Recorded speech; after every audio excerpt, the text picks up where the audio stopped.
tell me a little bit about yourself and your background, where you're originally from and where you hail from? Well, first of all, you're to be congratulated on such a positive endeavour. Your initiative is welcome, and I'm pleased to be able to feature in this recording. My name is James Frith, and I'm the candidate for re-election in the general election for the Labour Party in Bury North. I've been the MP for 2.5 years. I've lived in Greater Manchester for 20 years. My family's hometown is Bury. My great-grandfather and my grandfather both lived here. My great-grandfather was the vicar of the church in Bury. I myself was born in the south, but moved around because my own dad was a vicar, and having just retired, he's moving back up north, and I moved here to study at university in the late 90s. So I am pleased to be having put my roots down in Bury. My own children are from Bury, as is my wife, so it is very much our family's hometown. I've got four children. My wife Nikki and I are very lucky. 4 very spirited children under the age of 10. Exhausting times, but with a general election excuse to get out of the house, that's quite a ready reason to get out from under their feet. But I'm a very lucky dad. I've got 2 girls and 2 boys.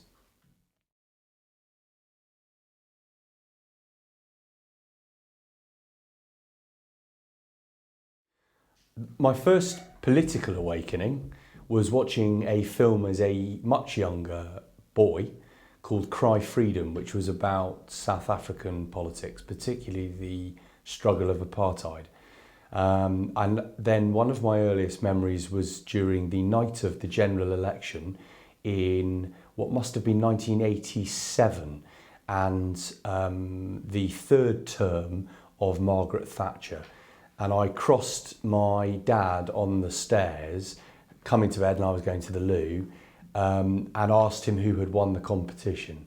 As a 10-year-old, I knew in the tone of my dad's voice his despondency when he answered me that Margaret Thatcher had won again. I knew at that point what side my dad and my family were on, and that was one of my earliest memories.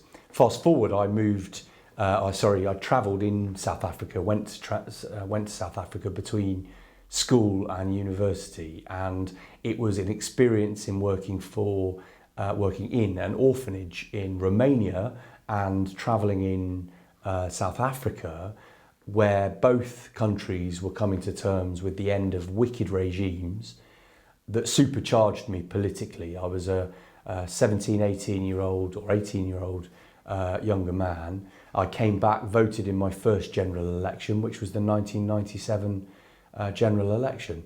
And I've been supercharged ever since politically as somebody that believes in the power of politics as the best force for good. Look, politics is very often the reason why there are so many struggles in the world, but they are always the reason why struggles come to an end and are resolved. And South Africa and the struggle in Romania were 2 such examples.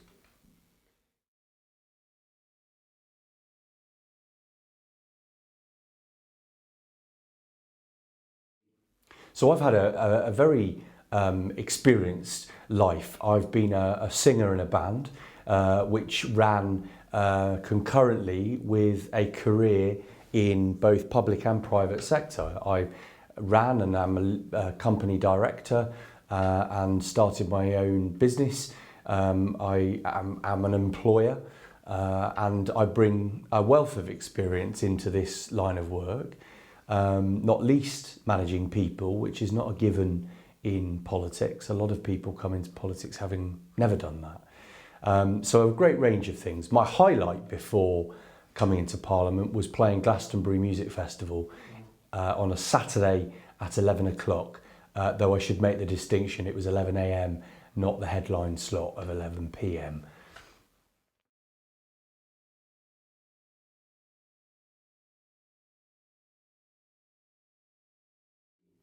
So my first 2 years as the MP, I think we've had some terrific victories. It's one of the reasons I'm asking people to keep their faith in me at this election.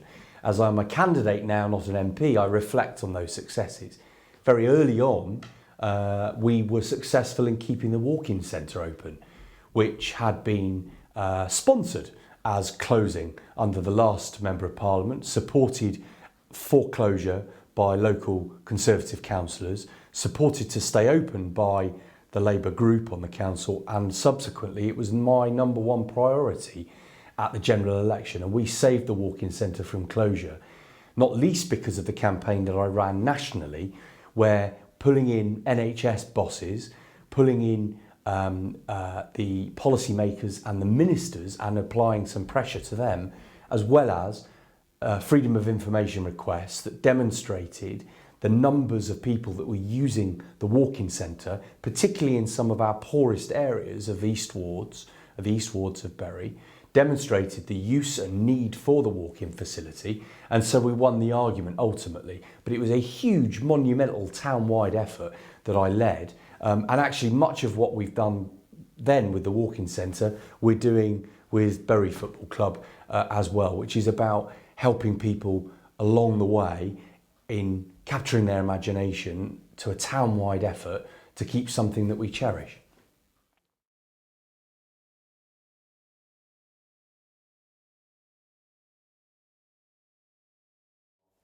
So I've made some very clear pledges both locally and nationally at this general election.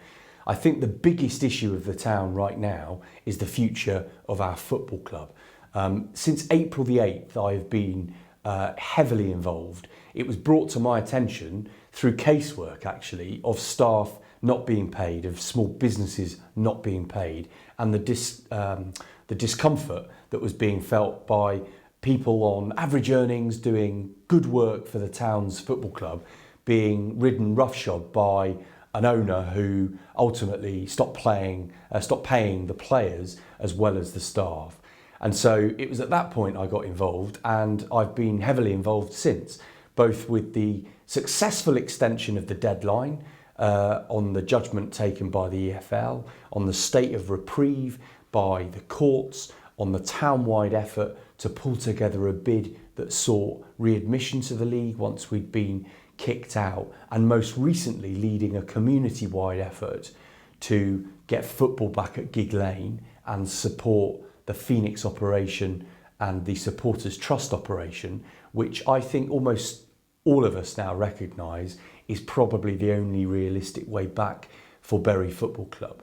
So the football club is a massive part of the future, but I'm also dedicated and passionate about education, and we've got a terrific group of young people, but we've also got a number of schools that are in real difficulty. And so my commitment, not just to the rebuilding of schools like Derby and Tottington High, is the performance of our schools, which requires investment from central government of either colour, whether it's the Labour government or the Conservative government. We have to get investment in our schools because they've lost huge amounts of support in these recent years, not just the 2.5 years where at least I've been opposing austerity. We've had a decade now of austerity where not just our schools but our local government, our central government cuts have been enormous. And so I will continue to champion Bury and make sure that the government invests in our community.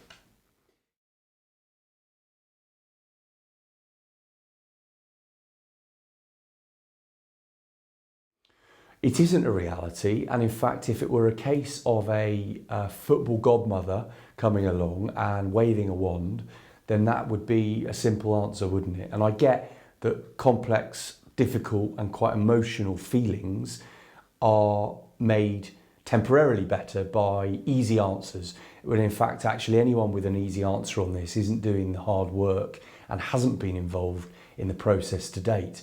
Now, the buying the club is different to buying the ground. Actually, if on December the 4th in the next court appearance the club is finally liquidated, then the conversations I've been having with the owners of the mortgage on the ground, the conversations that I've been having with our NHS in Bury, with three key employers in the town, with the community themselves, with the supporters trust, with the combined authority and the council, who have been round the table via my rescue board since I began this work with Bury Football Club, then that common effort, that community-wide effort, is really the only credible option for us in conjunction with the Phoenix club operation. So I say in politics, beware of people that sell mythical answers or over-simple answers. To answer your question directly about Bury Council has endured over £100 million in cuts, and those same cuts mean whether it's potholes or social workers, we are struggling as a town, our infrastructure is struggling as a town. It shouldn't be for Bury's council taxpayers to pay for private debts on a football club or indeed on a football ground.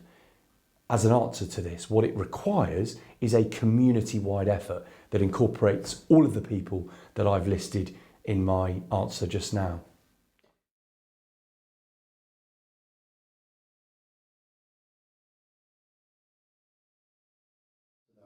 Well, when we had a Conservative MP until very recently, he, as it was, sponsored austerity to Bury. It's only since we've had a Labour MP under that same government that we've seen an increase in our maintained nursery provision, an increase in support for SEND, children with special educational needs, an increase in our hospice fund raising from the NHS because of the lobbying that we've had.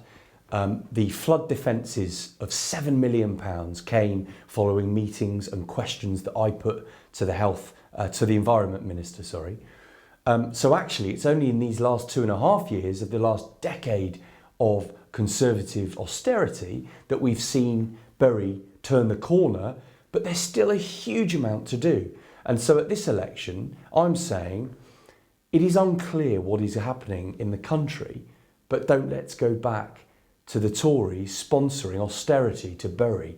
Let's have somebody that's championing the town, that's got a good first 2.5 years under his belt, and the victories that we've achieved together, and let's keep going. In 2017, people put their faith in me. In 2019, I'm asking that they keep their faith in me, and we keep going.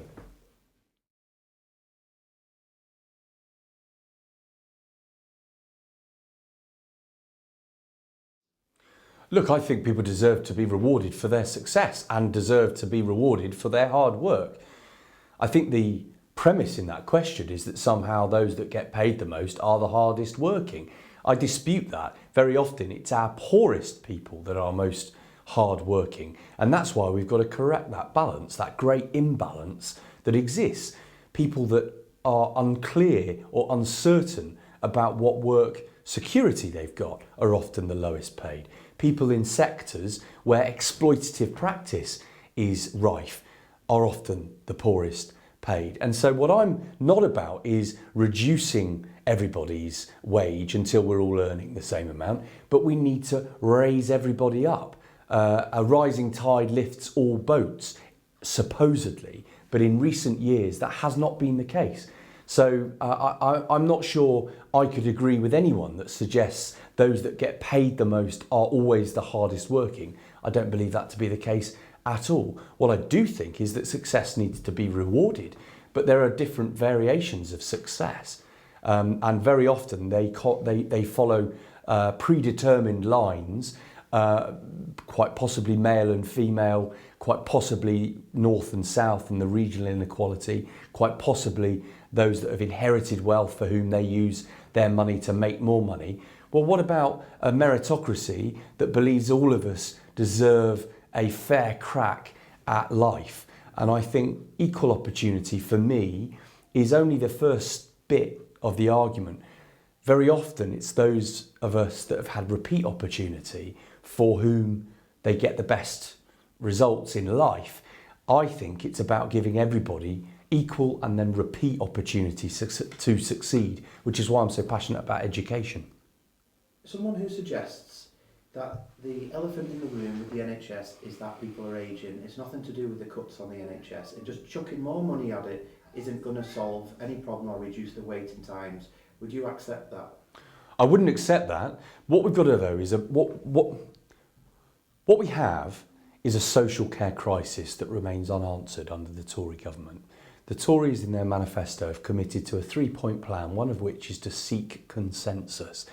If your answer to a social care crisis is to find agreement, well, that's fine, but it doesn't happen without building a national care service, recognising the problem that social care and the lack of social care has on our NHS.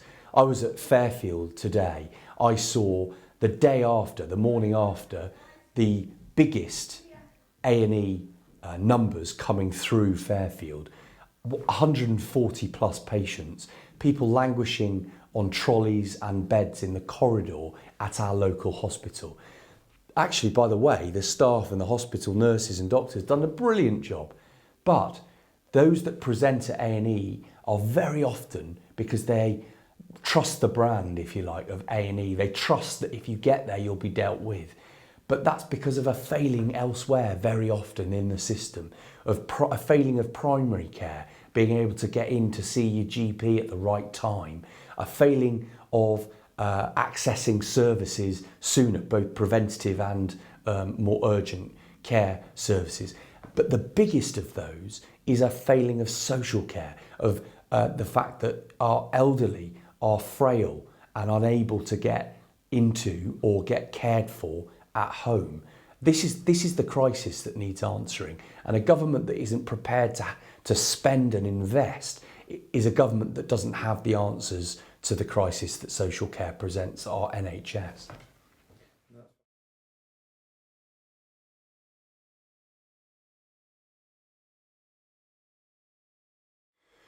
There isn't a magic wand, there's no silver bullet. It takes hard work, but actually one of the biggest assets to any Member of Parliament is an ability to have relationships with people, to engage with people, to ask people for help yourself in your endeavour to help others. So the examples that I've used are the successes with the walk-in centre, the successes with the cystic fibrosis drug, or can be. In both instances, they've involved working at national and local level to recognise who the power brokers are in the health service, to recognise who the doers are in government, to recognise who can support your work in Parliament, to recognise the cross-party nature of politics will get you the best rewards as well. But also then at a constituency level, to be ready to listen and learn. It's not just about your view or your opinion on something. It has to be about understanding what people want from you as their representative. So I think managing your own expectations is as important as managing those that come to your surgery and ask you to solve an issue. But I'm proud that in the 2.5 years as MP, we've handled over 9,000 cases, and some of those cases have been really complex issues around health, access to education, access to justice, reuniting families. I met a woman on the doorstep yesterday who had fled Syria as a refugee and had been, through the work of myself and Rana, who works for me, we had reunited her with her 2 children, and she was incredibly grateful for that. So you have some successes, and some of the things that are yet to be successful are ongoing. And sometimes you have to accept that, as you say in your question, these decisions are out of your control, but you've got to just do as much as you possibly can to get the right outcome. But you've also got to understand what is realistic.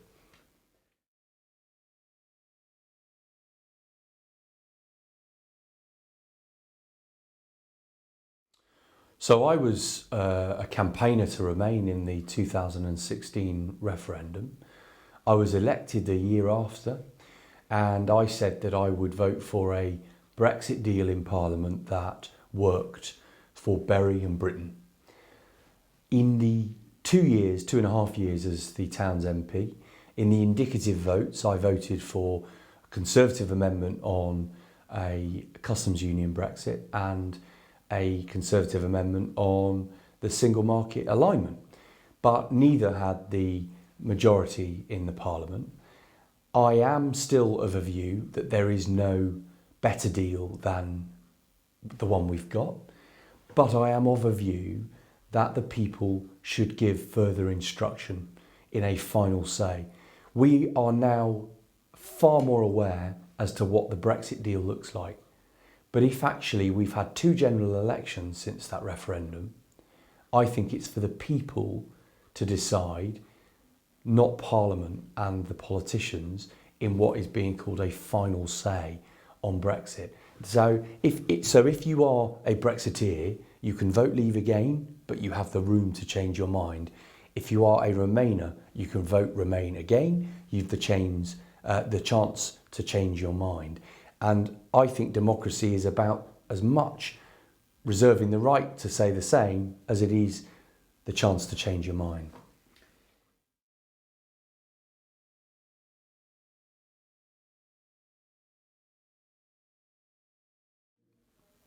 Neither deal is an enhancement of the current situation that we have got.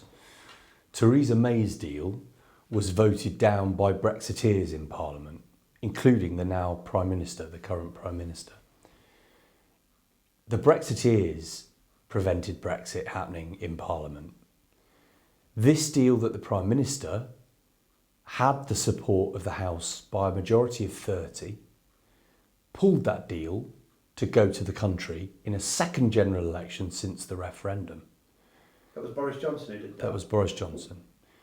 Boris Johnson is after a Brexit deal now that is a lesser version of the one that he previously said wasn't good enough and resigned from Theresa May's government on.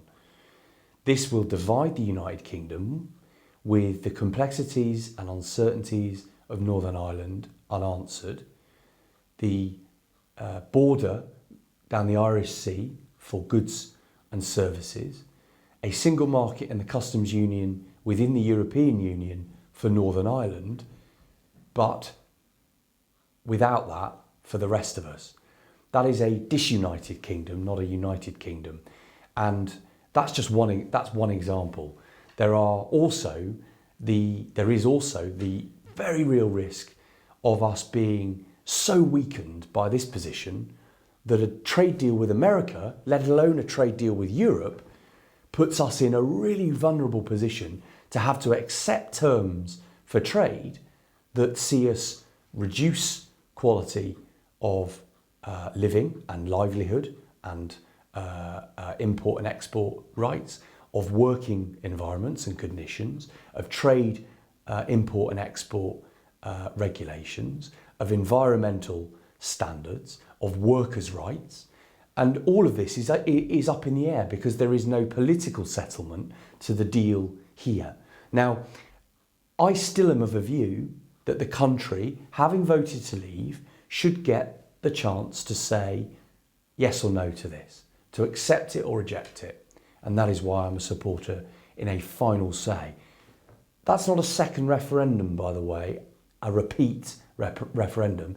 That's saying we now know what this Brexit looks like. Do we accept it or not? We've had the survey done on the House. It's shown up this and this. We still want to go through with the sale or we want to stop. And that's my position on it.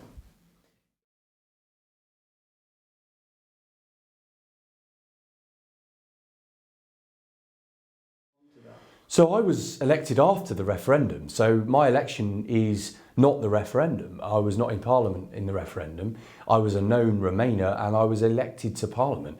I am somebody that still supports the democratic rights of those that voted Leave and Remain to have their say on Brexit. And I think that is the only credible position now. To simply say a vote that took place 3 years ago, 3.5 years ago, now we know more there is to know, that now we know that there is more to know about Brexit, with Brexiteers themselves unsure about what is facing us. It's right that we argue about the deal in a final say referendum and put the specific question back to the people.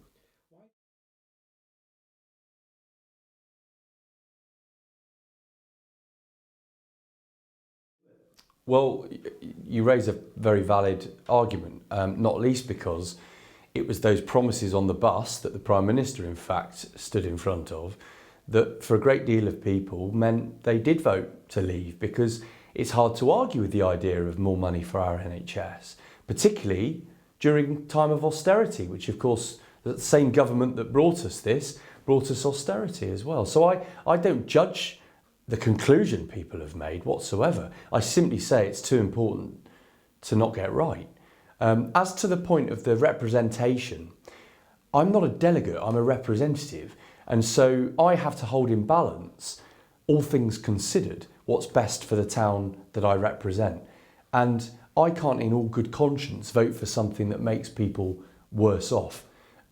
If that means the argument I have to take to the doorstep becomes the one I'm having, then so be it. But actually, when I speak to people in this election, investment in our health service, investment in our education and our schools and across all communities, these are concerns higher up than Brexit.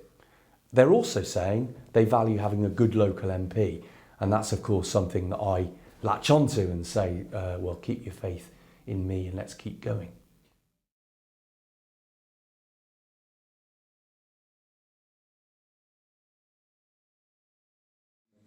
I think it's hard to beat Mo Mowlam for an inspirational character.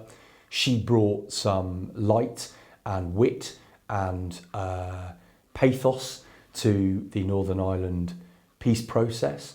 Both the then Prime Minister Tony Blair and both sides of the Northern Irish struggle spoke extremely warmly of the now late Mo Mowlam.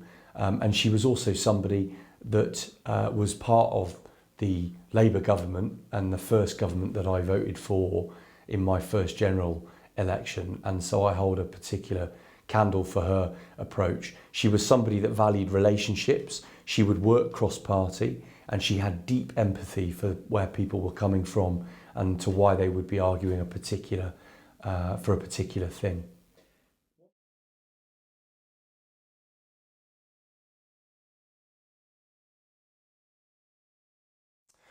Other than the Clarence, the Jewel in the Crown, Eagle and Child, I love going to the parks with my kids. So Burrs Country Park is my local park. I live in Brandlesham. Nuttall Park is a beautiful area of our constituency. I love the lines where I go running and take the kids on their scooters. And we've got some brilliant cricket clubs as well as Holcombe Hills. So we're very, very blessed with outdoor spaces as well as a good night out.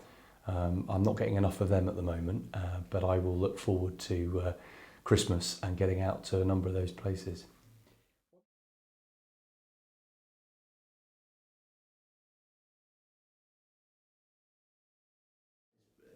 I don't understand that either, to be honest, and I think you need a particularly strong connection to a town to be able to claim to want and be able to get the best for it. I also actually think that if you've run for general elections elsewhere as candidates, I think that undermines your claim to be a credible prospect, having stood up for X, Y or Z constituency and proclaimed to want the best for them, to then be in Bury North or elsewhere. I think that's. I think people will see through that. Okay.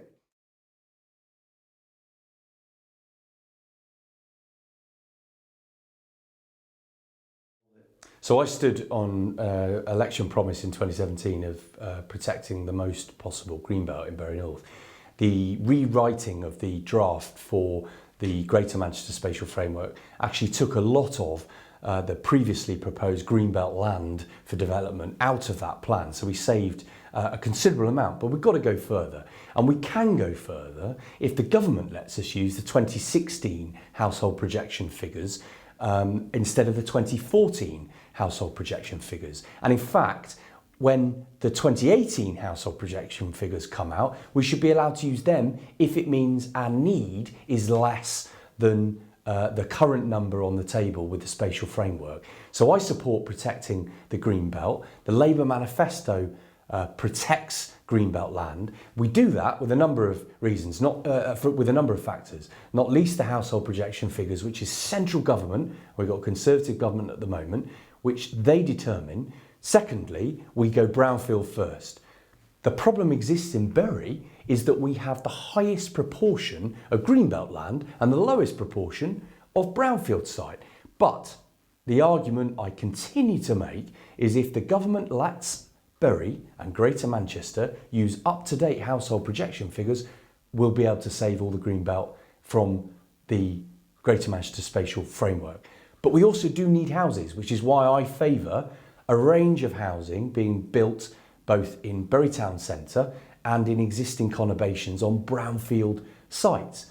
But you cannot, as some are arguing at this election in fact in Bury, both oppose the development of brownfield sites and also say you're a supporter of protecting the greenbelt. Because in actual fact, if, for example, the Tetrasil site, a brownfield site in Bury North, is not to have housing built on it, then actually the greenbelt is more at risk.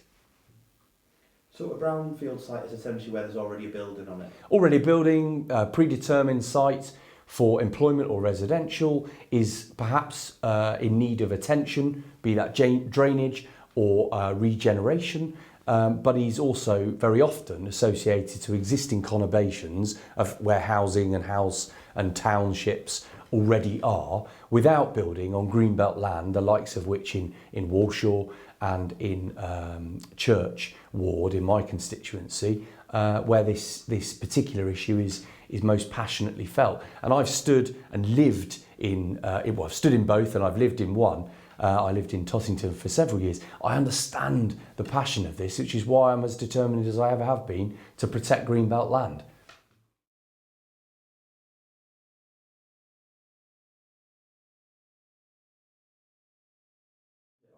I would buy Gig Lane and I would absolutely create a youth and young people youth service and centre, which would be the heart of the community, but would serve also as a veterans centre, so that we would have both young people and veterans better supported than they currently are. They are the two most overlooked groups in this constituency, but they are two groups I'm very proud to be close to. Do you think?